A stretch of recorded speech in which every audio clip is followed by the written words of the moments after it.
Welcome to my beginner's guide for trading in Dota 2. Trading can be a very fun but also rewarding experience. However, if you've never traded before on Steam, jumping right in can be a very intimidating and often very confusing experience. I hope to quickly remedy this problem so you can get to trading that much faster.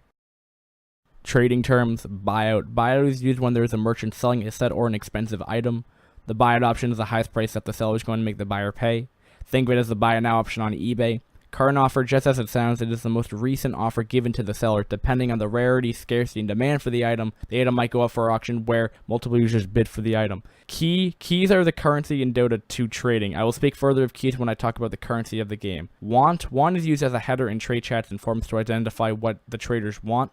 Have is generally after want in trading chats and forums. Essentially, I want A for your B. Looking for: you will rarely see this as most Dota 2 traders use want instead, but looking for is just a substitute for want. Currency and value. There are 4 basic tiers of items: common, uncommon, rare, and mythical in that order. It is to be considered standard that 2 common is worth 1 uncommon, 2 uncommon is worth 1 rare, so on and so forth. Generally, when trading items for items when keys are not involved, the store owner, I like to call them, asks for a 2-to-1 ratio, meaning if you want a common from their store, you would either have to pay a single uncommon item or 2 uncommon items. This way, they're becoming more wealthy than before the trade. To note, there are other tiers that don't fall under this principle and are generally considered special items that are extremely rare and expensive when compared to your standard rare or mythical item. Also, there are a few uncommon, common, rare, and mythical items that are considered above this rule as well due to the high demand of them. Buying keys. As I said earlier, keys are your currency for trading. Keys are always going to be in demand. Keys are almost like investing in gold. They will never be worth nothing. Keys don't diminish over time, but rather prices of an item may increase due to rarity, not because the key has become less valuable. As a result, you may want to put some money down to buy some keys to either kickstart your trading business or just because you're desperate for an item that costs X amount of keys. If you want to get completely technical, newer keys do tend to be roughly 30 cents more for their street value. However, for simplistic purposes, do not fret over this. Keys from the Dota 2 store cost $2.50 each, and there's a week-long period before one can trade newly purchased key from the store. Thankfully, there are street vendors to sell keys through means like PayPal for around $1.80 that sometimes go up to about $2 each. Due to transaction fees, one must generally order more than 5 to 10 keys at any given time from a seller. The issue becomes for newer traders is finding a seller that will sell to you.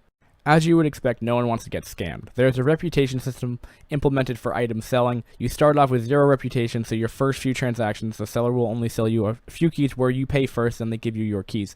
Some sellers will only accept verified PayPal accounts. It sounds a lot easier to do than it actually is. I've had my PayPal account for 4 years, but it still wasn't verified. In order to verify your PayPal, at least in the USA, you need to tie your bank account to your account. It takes a few days for your PayPal to do this as well. I recommend you buy from Ebwam. I personally buy keys from him, and he's a very nice guy. What's more is he doesn't require you to have a verified PayPal. I will place his Steam profile in the description of this video. To note, if you were to scam someone, you will be immediately blacklisted on every Dota 2 trading site, so be cautious. Trading locations. Now that you have a general understanding of how trading works, where do you go to get started? I have a number of places that I have found that I can recommend you. Dota2traders.com. This site might not be the best for locating that one last uncommon item to complete your set, but what the site is good for is finding reputable people that will sell you keys through PayPal. It's also good for locating stores if you feel like picking up a few sets or whatever. Most Dota 2 trading sites like this one do not have a ton of traffic, so be a bit patient if you don't get an immediate reply. Dota 2 Trade subreddit, personally my favorite. The stores on here are fantastically organized. It is very easy to locate and search for other people's offers and wants. It also has a huge community and population that flourishes with constant and consistent trading.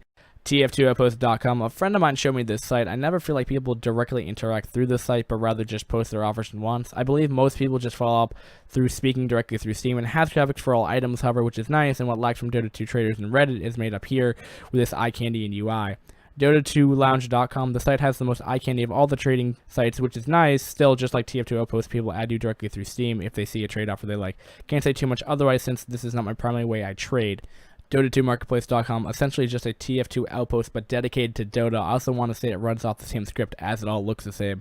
The search filters are nice. I've used it on occasion when I'm trying to track down specific draw items.